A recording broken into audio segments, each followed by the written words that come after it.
자, 일단 대한민국 선거 역사에서 중대한 이렇게 전환점이 만들어졌죠. 6.3 지방선거 투표용지 부족 사태하고 선거관리 부실, 부정이죠. 부정선거. 선거관리 부실 의혹을 수사하기 위한 이른바 선관위 특검법이 이제 여야 합의로 국회 본회의 통과하지 않았습니까?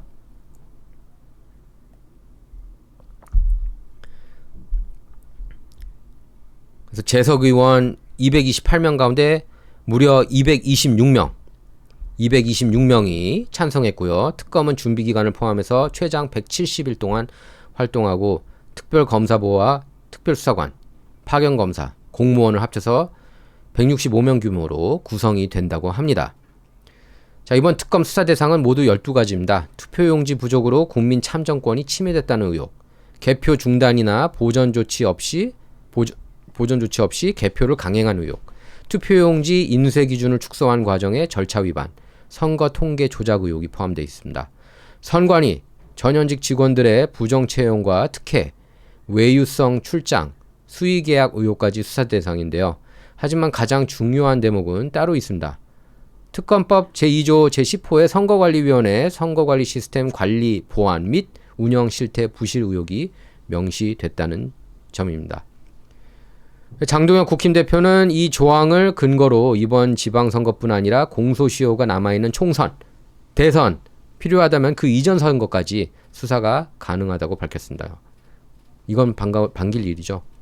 작년 대선 선거도 정말 이상하다고 볼 수 있는데요. 선거관리 시스템은 단순한 홈페이지가 아니죠. 선거임명부부터 투표와 개표관리, 후보자 결정과 선거 통계까지 선거 전반을 포괄하고 있습니다. 특히 법의 보안이라는 단어가 명시된 만큼 외부 해킹이나 내부 접근, 데이터 변경 가능성까지 수사할 수 있다는 게 장 대표 해석인데요. 수사 과정에서 새로운 범죄 단서가 발견될 경우 관련 사건까지 수사할 수 있는 조항까지 넣었습니다. 물론 민주당은 특검 중심이 6.3 지방선거에 한정된다는 입장인데요. 걔네들은 제 생각은 여러분께서 잘 아실 겁니다. 민주당에 대해서. 그래서 어쨌든 민주당은 과거 총선 그리고 대선까지 자동으로 수사가 확대된다고 지금부터 단정할 수는 없는 것 같아요. 민주당에서 반대하고 있기 때문에. 그러니까 6.3 지방선거에만 한정시키고 하고 있기 때문에 결국 실제 수사 범위는 누가 특검으로 임명되고 어떤 단서와 증거를 확보하느냐에 따라 결정될 가능성이 큽니다. 그래서 이제부터 가장 중요한 건 말이 아니라 증거 보존이겠죠. 특검이 선관위 서버와 전산 시스템, 원본 자료, 접속 기록, 변경 이력과 백업 자료를 신속하게 확보해야겠죠. 수사 대상 기관이 제출하는 자료만 받아보는 그런 수준에 머문다면 특검을 만든 의미가 전혀 없습니다. 대상 기관이 우리가 그냥 보여주고 싶은 요것만 봐라. 이건 말이 안 되죠.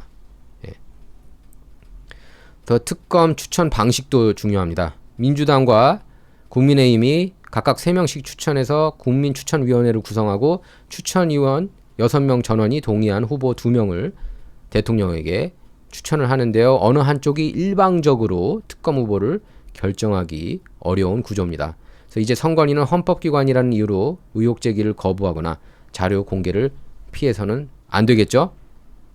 특검 목적은 미리 부정선거라는 결론을 정해놓는 게 아니에요. 저희들은 이제 다 그렇다고 생각을 하지만 어쨌든 실제로 전산 조작이나 은폐가 있었는지 아니면 관리 부실이었는지를 객관적인 증거로 다 밝혀내야 합니다. 아무 문제가 없었다면 서버를 까고 다 열고 기록으로 증명하면 되는 거예요. 문제가 있었다면 지위고하를 막론하고 책임자를 처벌해야 됩니다.